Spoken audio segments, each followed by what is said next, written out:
Papo de poeta nunca é uma aula, nunca é um sermão. Não se trata de ensinar alguma coisa. O poeta é, sobretudo, um desensignador. Se a poesia fosse uma escola, seria uma escola de delinquência, uma escola de rebeldia, uma escola de diferenciação. Um papo de poeta é a alquimia do verbo. Um papo de poeta é maquinação de anarquias. Um papo de poeta é a semeadura da dúvida. Um papo de poeta não é apenas e nem necessariamente sobre poesia. O poeta fala da vida e seus descaminhos. As ruas, as casas, as panelas, o álcool, a máquina, o sexo. O poeta fala do amor, da fome, das injustiças. A poesia é uma espada de brandir revoluções. Não há conformismos onde a poesia germina. Além disso tudo, um papo de poeta é uma viagem, é uma jornada pela inquietação, pela subversão do pensamento já pensado. É a suspensão das crenças em favor da beleza de pensar o impensável, de dizer o indizível, de nomear o inomeável. Tocar a subjetividade do outro como quem tocasse seu corpo às cegas. É um percurso de descoberta. Um papo de poeta é um papo de ninguém. Hoje nós iniciamos esse projeto. Agradecemos você que escolheu estar conosco e partilhar esses passos trôpegos. Afinal de contas, é de papo em papo que o poeta enche o grão.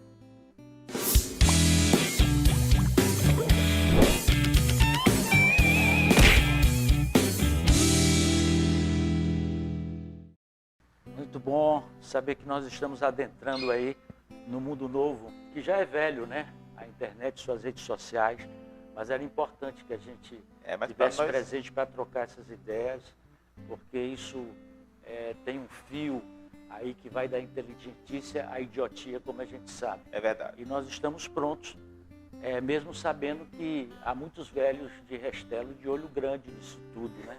Velho de Restelo era aquele velho que ficava na Torre de Belém e via os navios de Portugal saindo para a expansão marítima, né, dos portugueses, e dizia assim: isso não vai dar certo, isso não vai dar certo. Vai dar certo, Isaac. Vai dar certo, já está dando certo.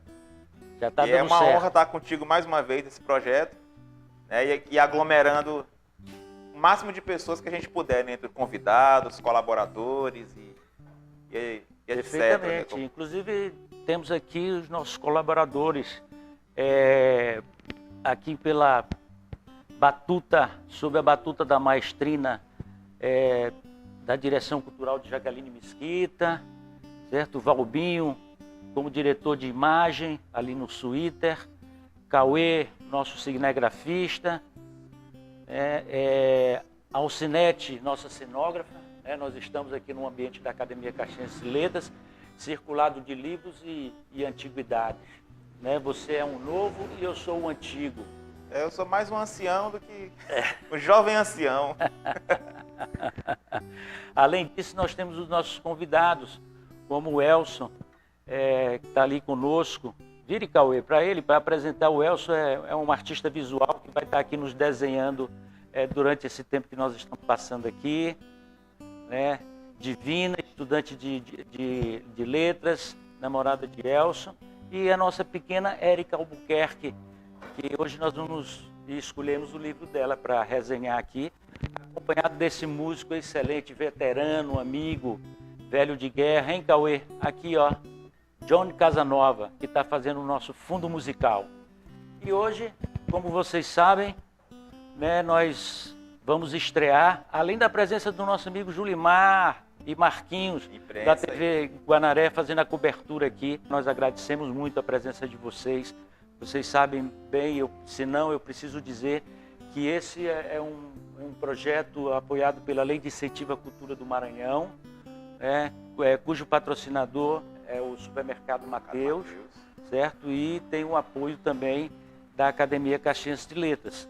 E hoje, como a gente já tinha anunciado, nós vamos fazer o convite para a Socorro Borges. Antes de você chamar a convidada, já que você falou da Academia de Letras, só quero dizer para quem está vendo aí que ainda não visitou a academia, é esse lugar bonito aqui que nós estamos, que vocês estão vendo. Esse lugar bonito e charmoso. Bonito, charmoso, elegante e sincero. E falar em charmes, vamos anunciar a nossa querida professora Socorro Borges, que vai aparecer nessa telinha mágica. Você está nos ouvindo legalmente? Tranquilo. Bom dia. Bom dia, querida. Deixa eu só dizer para quem não te conhece o que tu és. Socorro Borges é formada em História pela Universidade Estadual do Maranhão, certo? E licenciada, fez especialização em História Política Contemporânea. Hoje é mestra e doutora em Educação. Escreveu esse livrinho aqui, do qual nós já conversamos uma vez, que é De Mulher Maravilha a Cidadão Perse. É isso? Sim. Persi. Cidadão Persi. Cidadã Persi. Cidadão. Cidadão. Tá legal? Pois é isso, Socorro. Vamos interagir agora com a professora Isaac. Vamos sim. Vamos dar um... Iniciar esse papo de poeta, né? Lembrando também que a professora é poeta, né? Sim. Também tem suas experiências de poesia, de literatura, faz parte de coletivos de poetas que integram poetas de todo o Brasil, né, professora? Pois é, me interessa muito um assunto... Janelas do Devi, que é o livro de poesia dela. E me interessa muito o assunto que ela traz dentro desse livro, Isaac, que é sobre a sociopoética. E confesso que para mim é uma coisa nova, né? Porque passa a ser uma construção coletiva do conhecimento. E você sabe, né, Socorro, o artista é muito para dentro de si, meio individualista, né? Naquela lógica cartesiana de que eu penso, logo existo, né? Ele constrói para dentro de si, sem construir com um coletivo. Logicamente que a obra dele pode, né, tomar dimensões grandes, etc. e tal, e ser observada pelo mundo todo. Mas ele em si é muito... constrói para si, né? Dentro de si. E essa coisa da sociopoética parece-me que é um pouco diferente. Se você pudesse já começar a explicar para a gente isso, para que eu possa entender.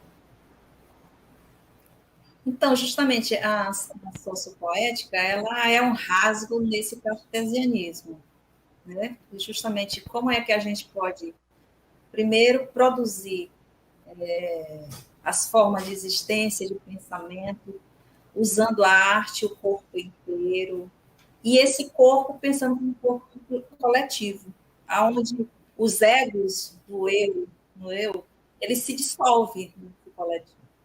E aí a minha mão pode ser a mão do outro, as construções, elas são desenvolvidas nessa perspectiva da construção do conhecimento coletivo.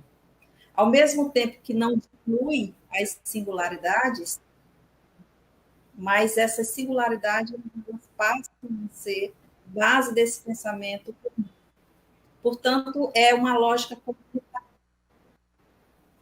A ideia da sociopoética é isso. Como a gente pode produzir formas de pensamento, modos de existência, e produzir a partir da construção dos conflitos, que são as relações, né? Os processos de afetamento, na construção do conviver, de uma política do conviver, né? Como a gente pode produzir sentido. E a arte é o grande dispositivo de fazer isso. Porque justamente aquela ideia, a arte se separou, a filosofia se separou da ficção, e aí é todo um resgate disso. Tem essa trilogia, ao mesmo tempo que é uma filosofia, ela é um modo de produzir artístico, ela é um modo de produzir ciência. Mais ou menos isso. Perfeito.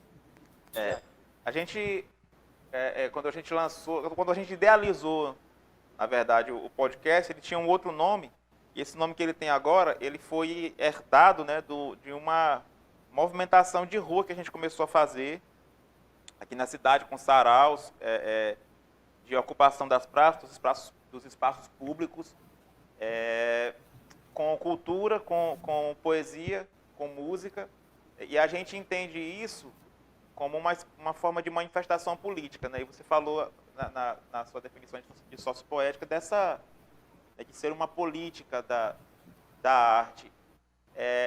E a gente está vivendo um momento justamente em que a questão política está muito em evidência e é muito da nossa preocupação.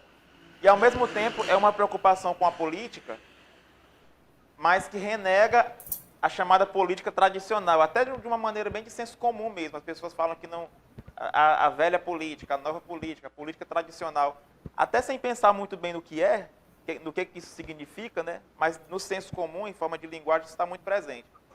E aí, professora Socorro, como é que você vê o papel da arte, da cultura, da poesia, desse movimento nessa crise que a gente enfrenta, que é uma crise não sei como é que chamaria, de representatividade, uma crise do Estado, uma crise da democracia? Como é que seria, como essa crise é vista a partir de uma perspectiva sociopoética? Hoje eu estou também participando de outros coletivos, né? Terminei me descobrindo outras formas de expressão, e a gente tem pensado muito. O que a gente percebe no contemporâneo, e isso fez também com que, na minha tese, eu preferisse trabalhar a questão artística. É que a gente vive um mundo de crises e essas certezas que foram construídas dentro de um modelo duradouro, moderno, não dá conta de explicar muitas coisas. E a arte ela sempre está comprometida com algum rompimento. Né? Claro que existe uma arte que é feita para conservar, mas a arte, considerando que ela atravessa por um processo de poieses, de criação, ela é algo que inaugura sempre o desejo de um dever, a necessidade do novo. Então, nesse sentido, a gente percebe até na pandemia, a arte ela tem se afirmado como uma perspectiva desse sujeito contemporâneo e até coletivamente de criar formas de resistência a processos de violência, de violações, né? De si de outros, individuais e coletivos, ao mesmo tempo que ela se manifesta como um corpo político. Né? Então, assim, eu penso que a arte ela cumpre neste tempo que exige um sujeito capaz de criar, de inventar o seu tempo, porque nós estamos na travessia. Se nós não tivermos a capacidade de criar, mas isso o homem tem, é preciso que a gente acredite que tem, nós estamos no fim de tempos. Nós somos historiadores, os três aqui sabemos disso. Né? E aí tem que ter as janelas, ter as possibilidades. E que nesse momento, por exemplo, a religião, hoje, ela não está cumprindo a função. Né?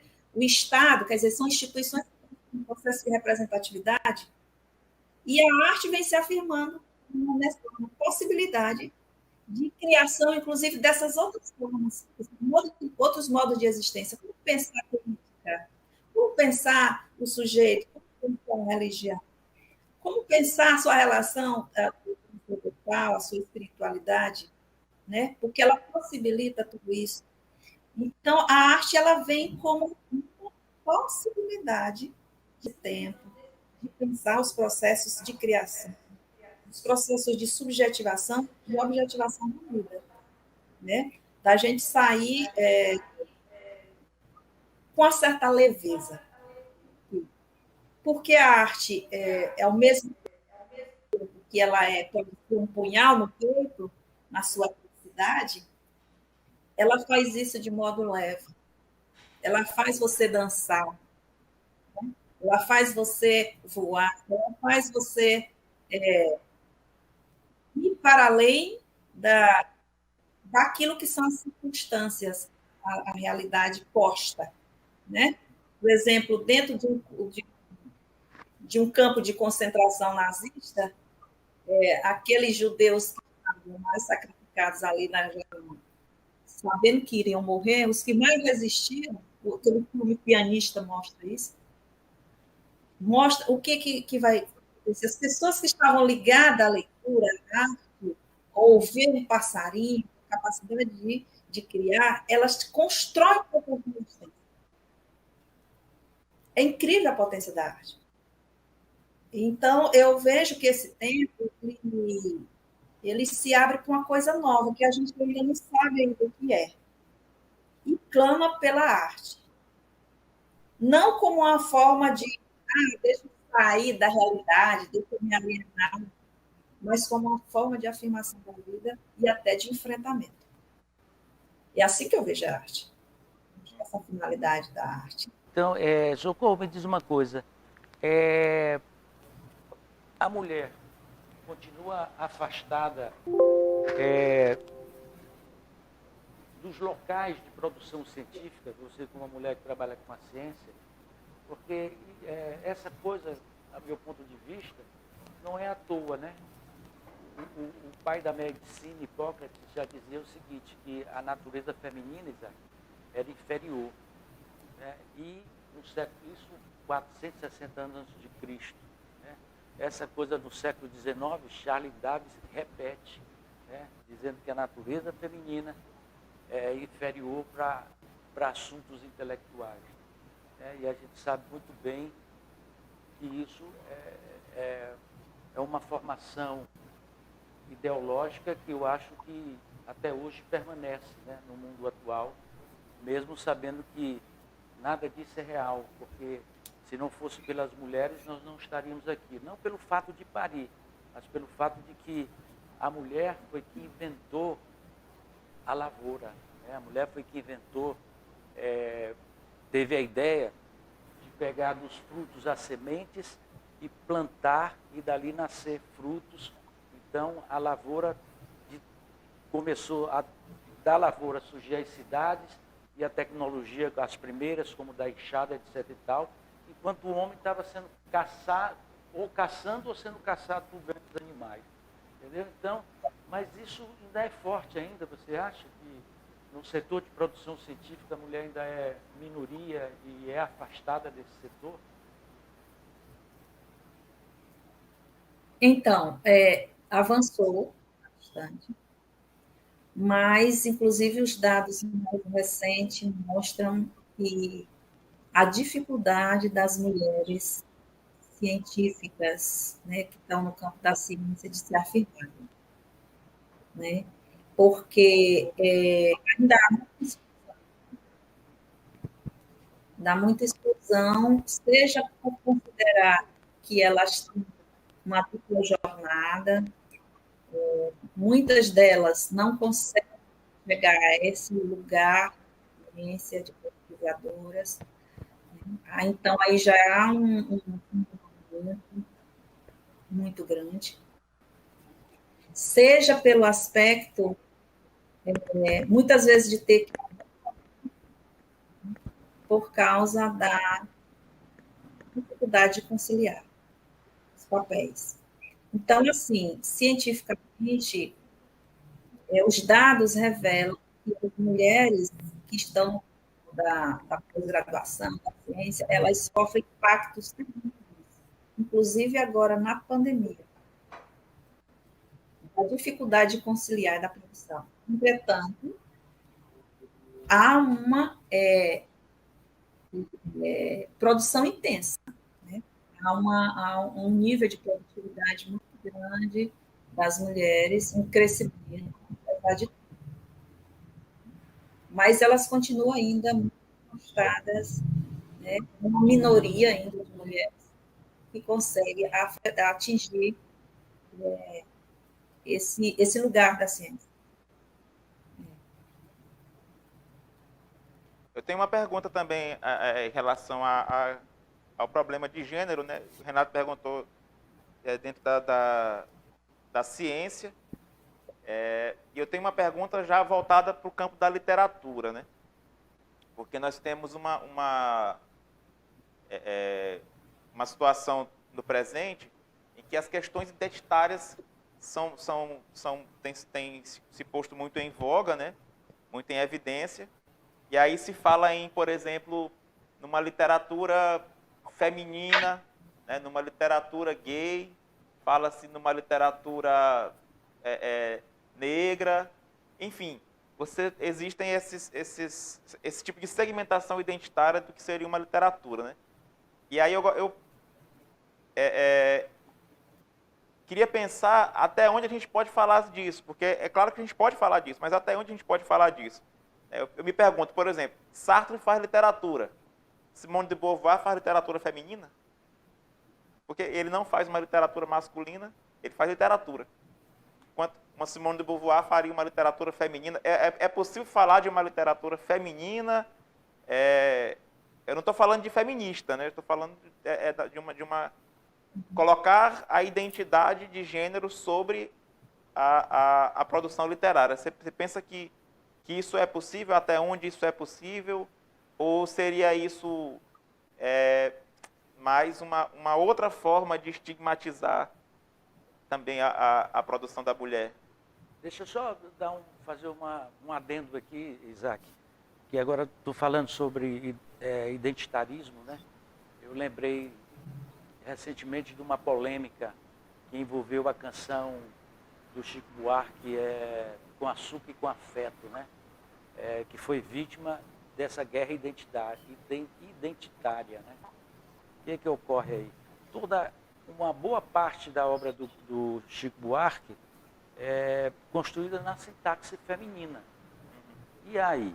Será se vão matar, assassinar as outras canções, como Carolina, você está entendendo, e etc. dele? Eu fico preocupado com isso, porque se faz essa mistura de engajamento ideológico com a arte, que não deve existir, o artista tem que ser livre para pensar a realidade da imaginação dele, e isso pode prejudicar a poesia em si, né? Não sei.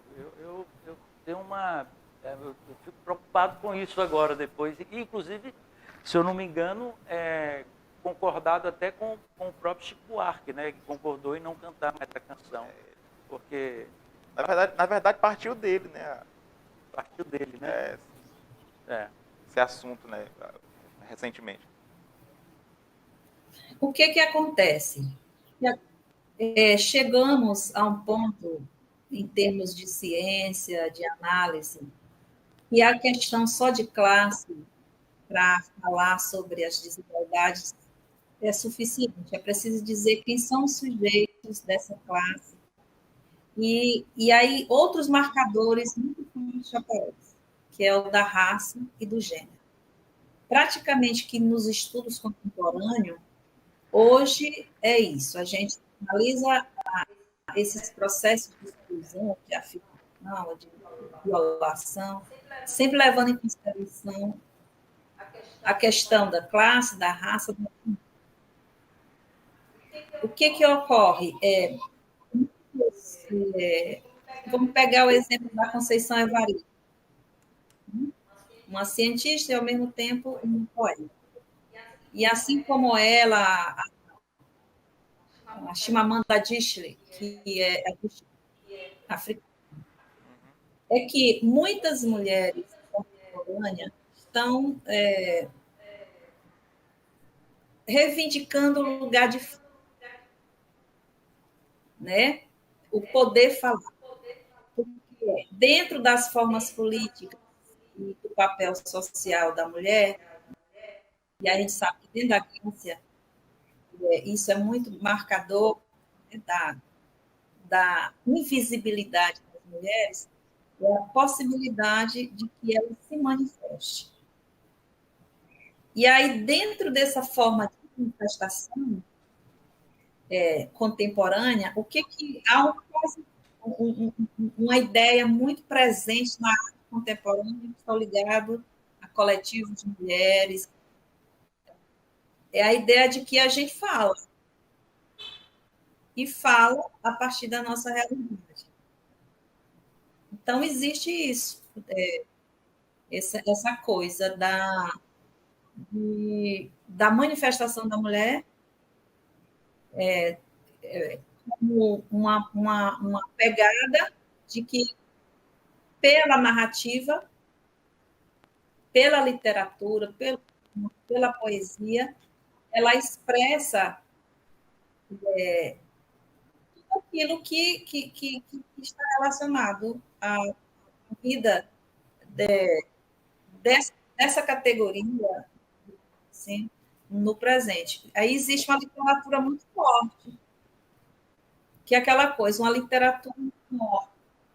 É uma literatura que diz assim, os silenciados da história, os silenciados da ciência, os silenciados da política querem se manifestar nas suas várias formas de performance de linguagem. Agora, acho interessante isso que Renato coloca, porque realmente a gente não pode perder essa liberdade, entendendo que toda fala ela é contextual. Então, assim, você não pode corrigir coisa que você acha que no passado fez mal e condenar uma arte que foi de 20, 30 anos atrás, como se ela não se pudesse manifestar, entendeu? Como se fosse algo segregador. Por quê? Porque a arte, assim como o direito, assim como a ciência, ela é muito contextual. A gente fala a partir da imanência. A arte está ligada diretamente ao momento, às experiências que nós vivemos. Então, o que nós estamos falando agora, as mulheres que falam agora, com certeza que daqui a uns 40 anos vão se arrepender de muitas coisas ditas. Entendeu? E assim vai, as mulheres, os homens. Por quê? Porque é sempre quebra de paradigma. O que precisa é desenvolver uma consciência de que a gente não pode criar mais segregação social, mais divisões, mais formas primárias, né, de produção. Acho que vai por aí, acho que você coloca uma questão importante. Embora que eu considere isso, acho que é um lugar de fala, as mulheres usam dessa linguagem poética.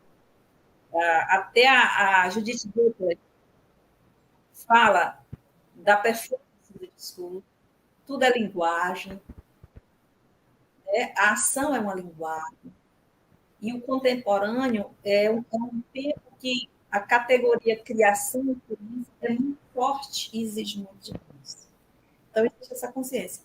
Agora, em tudo que nós fazemos, os excessos, os exageros, né? Aí é o problema contemporâneo. Aí, assim, em relação ao que eu falei, no caso, o que a gente poderia categorizar como uma literatura feminina seria, então, partiria da intenção do sujeito, se qualifica, né, dentro desse, a partir desse lugar. Seria isso, então, né? Exato. Eu penso assim, eu acho. O questionamento é, por exemplo, se eu penso sobre Lu Salomé, né? Lu Salomé que escrevia psicanálise. Era uma mulher escrevendo. E ela não estava fazendo uma psicanálise feminina. Mas se ela se pusesse na condição de alguém que se propõe a fazer essa psicanálise de um lugar feminino, aí nós poderíamos pensar dessa forma. Como hoje existem psicanalistas que o fazem assim, né? Exatamente, está ligada a isso, e porque assim, há também um pensamento de que toda a estrutura base da sociedade até agora, desde da história de Eva, é sempre uma marca de um pensamento machista, sexista, não é? Sectarista. E aí, quando você diz assim, uma linguagem feminina, não é só em nome da mulher, ou dos sujeitos que estão ligados a essa questão. O que a gente aprende com o feminino? Por exemplo, aquele livro do Britânico que fala da Revolução Molecular, o que a gente pode pensar com o feminino? O que seria um pensar feminino? O pensar feminino, ele é muito mais do que um pensar mulher. Porque, inclusive, a gente está vendo que as mulheres estão criando outras formas de escravidão também, né? E, às vezes, a gente tem muito que aprender, processo de aprendizado. Então, a primeira coisa é pensar dentro de uma estrutura de pensamento que sempre pensou a partir do masculino, o que significa o feminino, né? E aí, para além disso, é bem complicado isso. Mas eu acho que a base é como pensar a estrutura de pensamento, né? Que vai para além da estrutura que estamos habituados a pensar. Muito bem. Cauê, pesca ali o que Elcio está desenhando ali, por favor. Passa aí para nós. Joga no ar. Elcio é um artista visual que deu o tom do 5º Salão do Livro, que aconteceu aqui em novembro passado, do ano passado, e fez aí as caricaturas de alguns personagens da cidade que foram transformados em totem em tamanho natural, que foi distribuído por toda a academia. E aí o cara ficou um sucesso total. Não falta trabalho para ele. Já ofereceram mais de 100 empregos, o cara está em alta e a gente fica feliz por isso. Ele está com sua namorada ali, a Divina, é quem dá um incentivo total a ele. E depois mostra para a gente, viu, Elcio? Terminou aí, aponta assim para a gente dar uma olhadinha no que tu está, na beleza que tu está fazendo, tá? E Valbinho, E aí? Vamos jogar as charges do Maurício Pestana? Vamos. Na tela, para a gente ter umas situações de como o humor retrata esse problema da mulher. O Maurício Pestana que foi do jornal Pasquim, né? Um dos bambambãs do jornal Pasquim. Vamos lá, o meu diretor.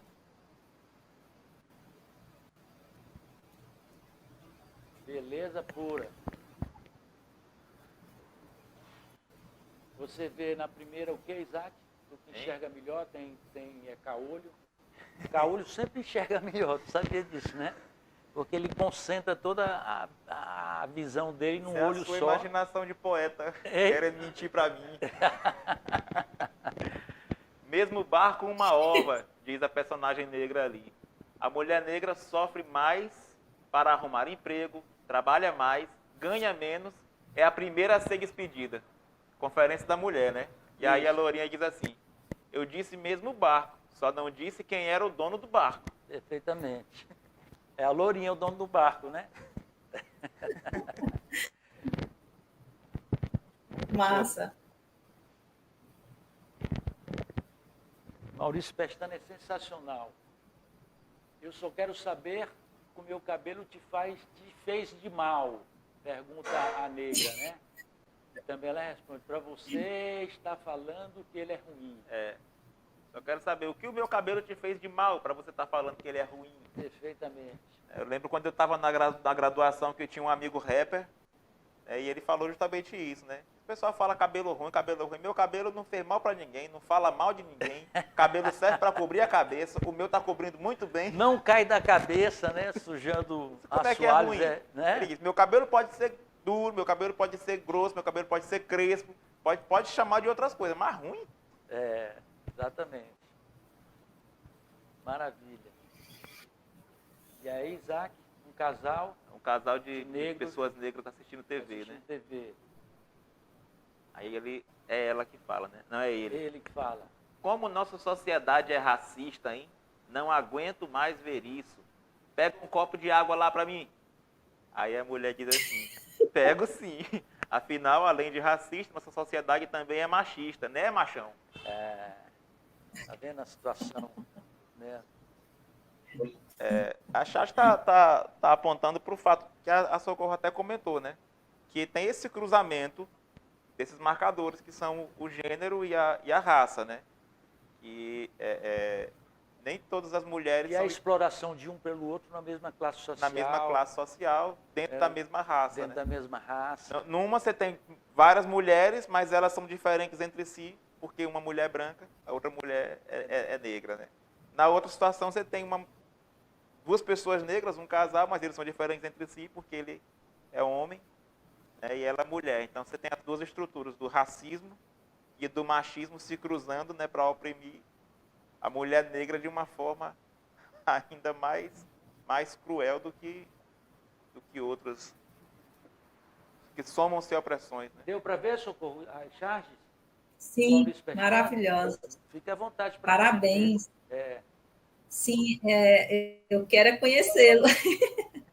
Muito bom, eu acho que é isso mesmo, né? Ele trouxe.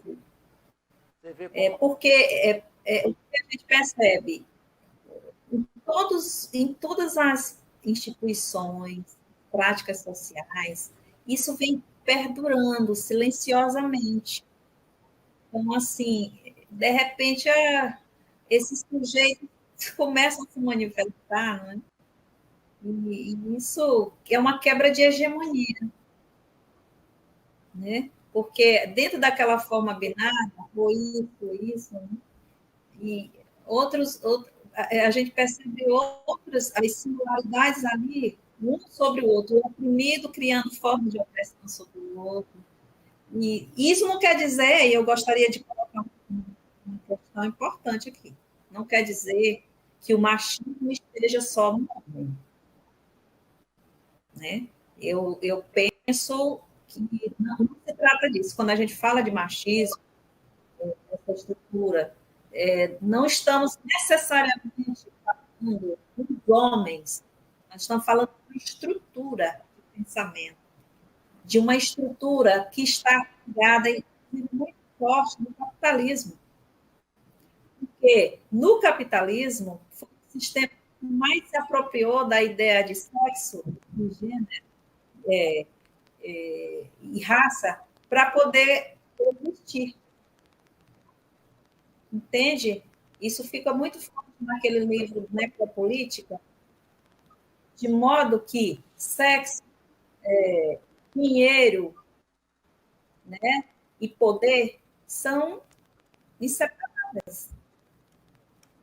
Tem aquelas estruturas, os modos de subjetivação.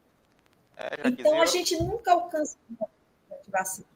Veja os conflitos políticos, a gente muda, às vezes até coloca um outro grupo no poder, e aí diz assim, olha, colocamos até uma mulher no poder, e as cotas das mulheres na política, que é um problema, tá? Colocou, e está lá fazendo a mesma coisa. O que ocorre? O que está ocorrendo? Então, nós estamos falando de estruturas. Nós estamos falando do sujeito, né? O Malcolm X já falava que o racismo é inseparável do capitalismo. O capitalismo não subsiste sem racismo. Perfeito. Não existe. A subjugação. Para efeito de subjugação. Naturalizado. Porque, na verdade, a raça é uma grande ficção. Naturaliza a desigualdade. Não é a desigualdade que é criada pelo racismo. É o racismo que é criado, né, pela desigualdade. Perfeitamente. Justamente. Isaac, então vamos para o segundo passo do bloco de resenha de livros, que é uma... Sim, estou sabendo que você leu um livro interessante aí. Rapaz, apresentado por você, né? Da pequena Érica Albuquerque.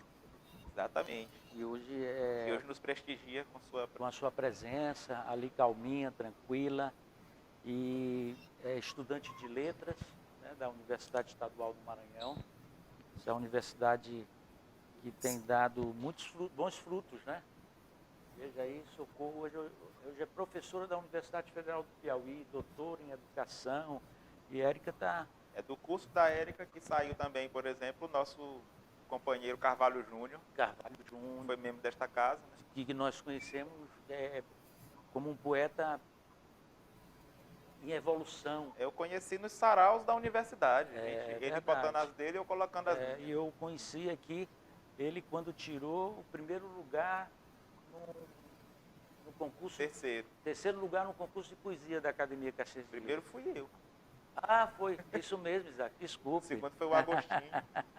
Segundo Agostinho Neto e... 2008.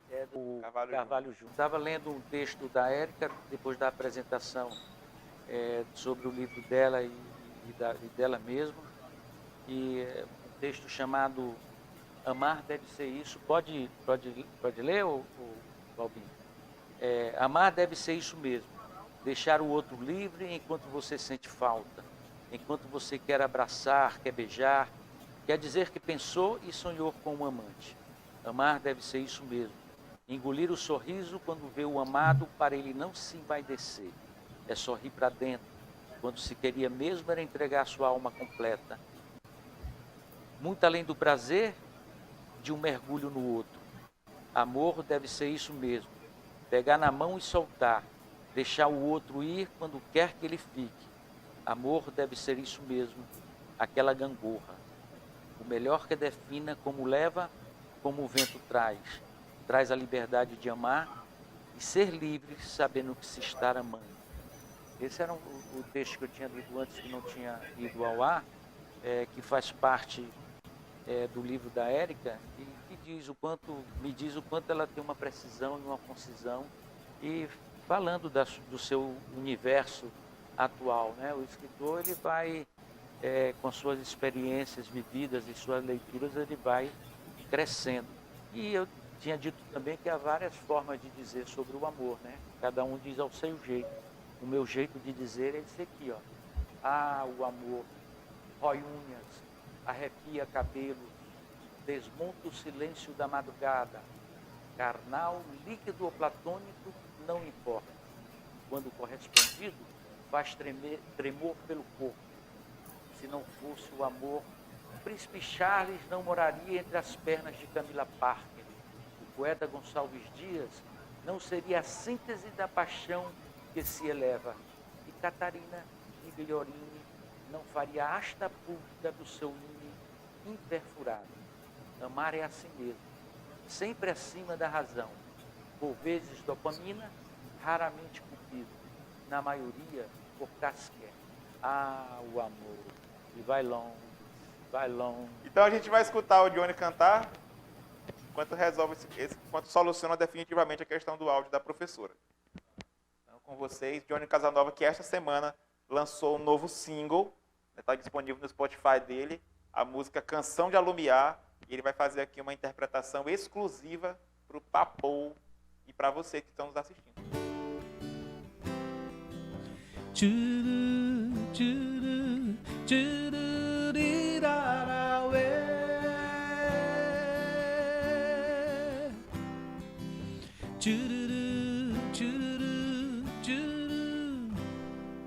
Na solidão dos caminhos, nas frases vazias, nas asas de fogo do meu canto azul,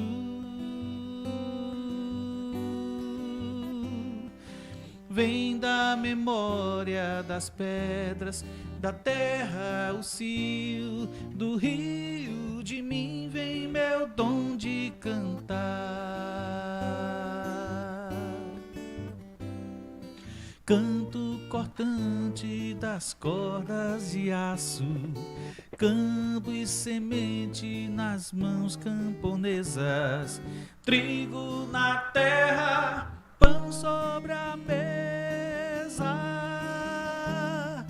ternura e pão, e a mão na lida e a mão na luta, nova esperança, velha canção, nossa esperança, nova canção de alumiar. Nossa canção de alumiar.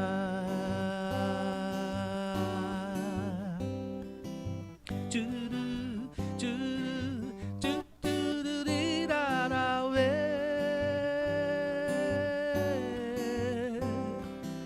Tchuru, tchuru, tchuru. Na solidão dos caminhos, nas frases vazias, nas asas de fogo do meu canto azul,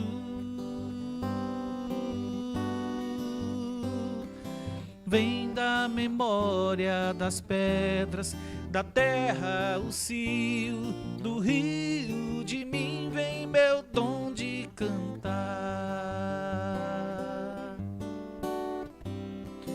Canto cortante palpitante das cordas de aço, campo e semente nas mãos camponesas, trigo na terra, pão sobre a mesa, ternura e pão, e a mão na lida e a mão na luta, nova esperança, velha canção, nossa esperança, nova canção de alumiar, nossa canção de alumiar.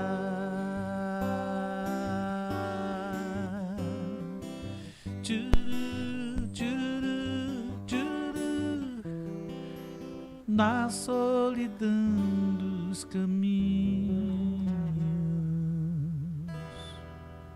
Maravilha, John.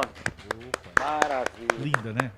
Muito bonita, muito bonita. Ó, quem quiser ver mais, essa música intitula um EP com 4 canções, está nas plataformas digitais. Você vai lá, Johnny Casanova, já aproveita, segue, vê outras coisas que a gente já tem lançado, já tem lá. Então vai se deleitar com algumas letras interessantes e uns arranjos maravilhosos. Foi muito bom fazer. Eu acho que vai ser legal também escutar. Johnny, uma perguntinha. Como é que vocês se viraram nesses 2 últimos anos durante a pandemia para sobreviver? Porque eu sei que você vive da música, né? Isso. A gente estava brincando há pouco aqui de que você nunca pegou numa enxada e é real isso, né? É verdade. A enxada é o violão, cada um verdade. tem a sua, né? Querido, eu lembro de uma historinha do poeta Manuel de Barros, que eu gosto muito, e ele foi estudar, os pais colocaram ele para estudar em Minas Gerais, no seminário. Minas não, no Rio de Janeiro, no seminário. E aí, o padre em sala de aula perguntando: João, o que você quer ser? Médico? Pedro? Advogado? E você, Manuel de Barros? Aí ele disse: poeta. Aí o padre bateu na cabecinha dele e disse: ih, não vai servir para nada. Entendeu? Então essa é uma visão geral, mas aqui entre nós não tem essa não. Nós somos bons trabalhadores. Estar num domingo desse agarrado, suando a camisa aqui, né? E botando os neurônios, o tico-teco para brigar aqui. Verdade. Não só esses domingos, mas muitas e muitas noites. A gente trabalha onde ninguém vê. É verdade. Só vê o resultado. Né? Enquanto a pandemia, querido, primeiramente eu acho muita providência divina para ajudar a ajustar a cabeça da gente, porque eu te falo sinceramente, muita gente sofreu muito. Não foi a falta do dinheiro, não foi a falta da provisão, mas a falta de fazer, de exercer o que gosta. Isso não é só de reunir pessoas pois é, em torno dessa fogueira que é a música, né? De encontrar os amigos. Isso é um respirar através da música. Você respira, você transfere tudo que acumulou de mal para fora através da música. Você se defende, você grita, você cala, você ama. Então, teve os auxílios emergenciais do governo que ajudaram muito também. Ajudaram muita gente. Tem gente que vive especificamente da noite, não fazem mais nada. A gente ainda se vira isso, com braços dentro da logicamente, música. foi de responsabilidade do Congresso Nacional, né? Isso. Porque o governo federal em si não queria de forma alguma e vetou, né? O veto foi derrubado pelo Congresso Nacional e veio uma distribuição de dinheiro aí de cabo a rabo. Eu falo dos municípios aos estados e tudo, abrindo editais para que muita gente fizesse seus livros, publicasse seus livros, fizesse lives de shows, etc. E tal. Fizemos muitas lives. E agora, recentemente também, né? O Congresso já pôs em pauta e já votou, né? Uma lei que é né? Paulo Gustavo e uma segunda da Lei Rouanet, porque esse dinheiro, na realidade, é o dinheiro da cultura, fica acumulado, você está entendendo? Onde só alguns... Lei Rouanet foi por água abaixo, nunca se foi popularizado, na verdade. Não abrangia todos os artistas e nem todos os lugares. De forma alguma. Sempre concentrado nos grandes centros. Isso. E e nos artistas que tenham muita visibilidade, né? É verdade. Salvo, assim, eu acho legal, no caso do Maranhão, que o Maranhão mantém uma lei de incentivo à cultura, entendeu? E a gente tem, quem trabalha projetos, tá entendendo? Todo mundo pode ter acesso, É verdade. é bem aberto. E esse programa mesmo, a gente colocou ele na lei de fomento, entendeu? Na lei de incentivo à cultura. Isso tem deixado a gente O Maranhão tem uma em particularidade, paz além de e incentivar, com a cabeça, né? com a cabeça para pensar e trabalhar. Isso é muito É bacana. isso aí. Elcio está com um cartoon ali pronto para mostrar. Vamos ver o Seria cartoon do Elcio. interessante que ele está terminando ali. E esse cartoon vai para onde, Renato? Esse cartoon fica de presente para nós, para os nossos convidados, entendeu?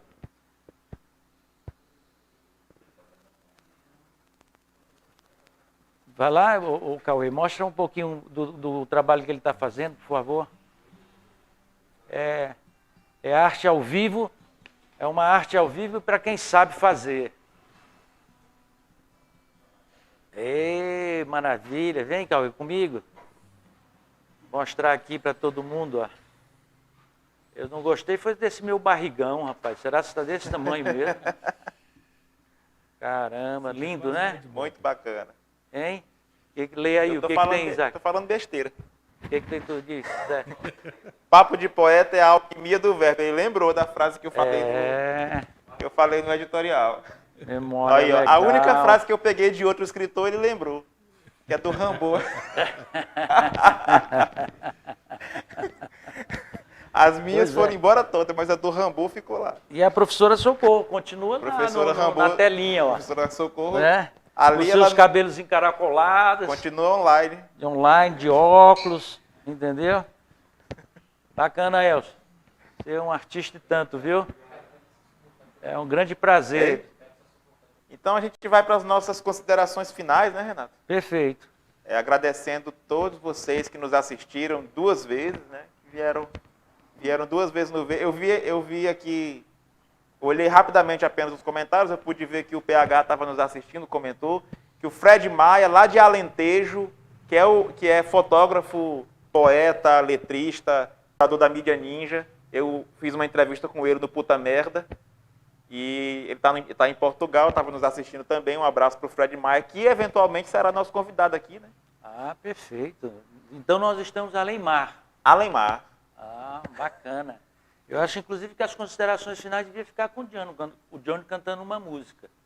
Exatamente. Então a gente agradece a professora Socorro Borges pela sua paciência, pela sua colaboração, pela sua inteligência que você nos brindou nessa manhã.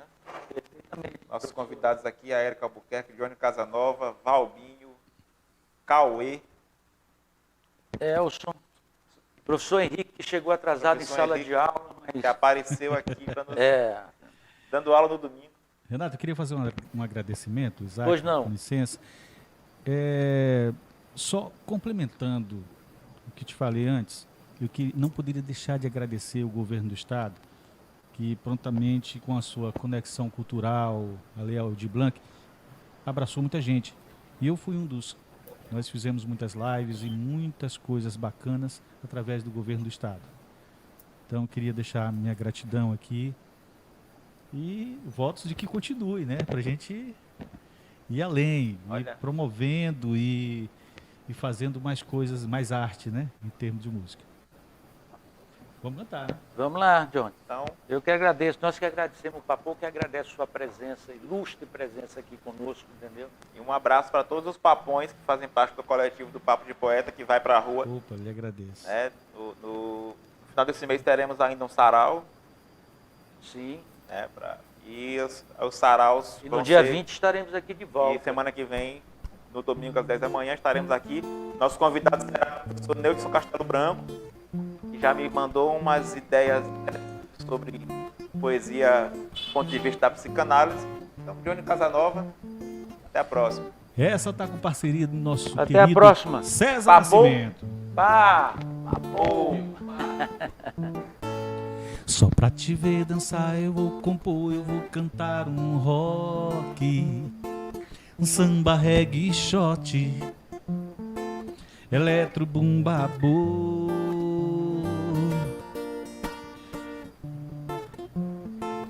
Vem cá dançar, Posso acender vem meu charuto? cá viver, Por favor. vem namorar, quero escrever a minha história com você. Vem cá dançar, vem cá viver, deixa rolar chuva, um perfeito cenário, história de nós dois. Por um instante bem assim, sem compromisso, vamos dançar, o resto fica pra depois. Vem cá dançar, vem cá viver, deixa rolar a noite inteira e o amor acontecer. Vem cá dançar, vem cá viver, deixa rolar a noite inteira e o amor acontecer.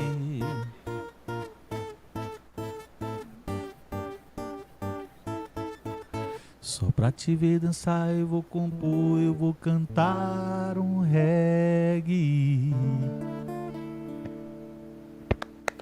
Isso aí. Opa.